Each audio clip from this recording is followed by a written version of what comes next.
not enough, apparently, if they are not combined with having proper coaching. So you need that feedback. You need somebody that already reached that peak and knows the way to constantly give you feedback and adjust your moves. So you don't just practice something and it's in the wrong direction, but you constantly adjust and practice it and reach it to the performance level. I see. So you need to have a mentor or a coach. You need to have that. On the other hand, when you are learning or studying, you don't. Okay, you have your teachers. You have, but at the same time, you can define your own way of feedback. Your own feedback, right? So let's say you have to study something, and the initial reaction quite often it's quite negative. It's like, oh, I have to do that, and I wish I didn't, just because I have to do it, I don't feel like doing it. And especially when it's about homework or you have to prepare for an exam, and you can reframe that starting with setting the goals, which is to set your own goals into it. Let's say you have a chapter to study and to prepare for exam. You might want to look at that chapter and to define exactly what do you personally want to get out of it. What is it that would be triggers your curiosity? Maybe you just want to take it as a challenge and to say, you know what, how well I can memorize this. I will take it as a memory exercise. If nothing interests me in that material, you can get creative and make a game out of it, just to set up a challenge for yourself. Okay?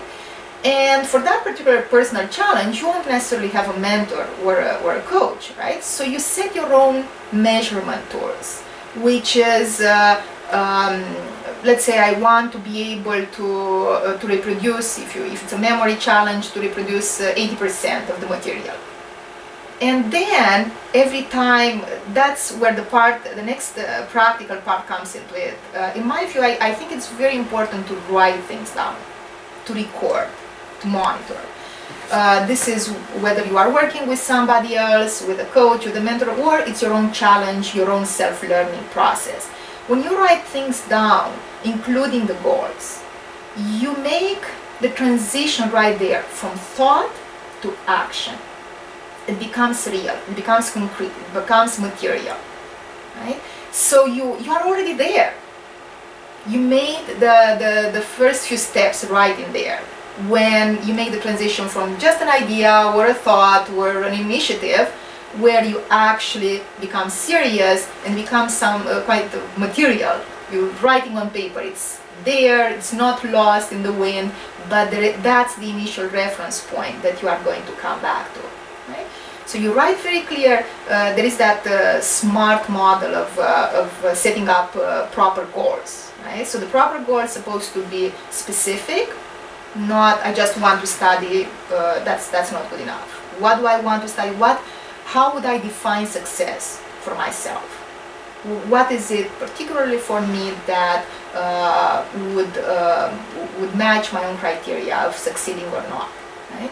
And the goal is supposed to be measurable. So again, very, very concrete, very specific. It's not, I don't want to just climb all the mountains. At this moment, right now, which particular mountain I want to climb. And that's where my focus is going to be, nothing else. Okay? So feedback, again, especially when it's self-learning process, it's very helpful to consistently write things down. That helps you with that feedback, monitoring. It helps you improve. So you can notice, you can go back to your notes and constantly see, am I on the right track or not? What was working last time? What didn't work? What can I do better in there? So I'm just looking at our ideas to clarify for people. Did we, or could you, really confirm what is the concept of optimal learning? Optimal learning, so it's a concept, again, before I met the flow theory, I was trying to define my own concept of what will make learning a really efficient and at the same time enjoyable experience. So you learn when I would say to my students, you know what, you can actually love learning. There is such a thing, I've experienced. I know that you can reach there because I've done it. And they would look at me quite skeptical. It's like, really, seriously. But yes, it's the love of learning, and it's quite similar to the flow theory, although it has a bigger picture of it from a therapy point of view, which is not just defining the concepts, but actually working with the client to reach that state and that experience. So the optimal learning is the experience of learning that, in my view, the best state of learning is a state of relaxed alertness. So you are relaxed, you are not tensed, you are not stressed out, you are not full of worries and problems and distractions. You are in a relaxed, balanced state, and at the same time you are alert.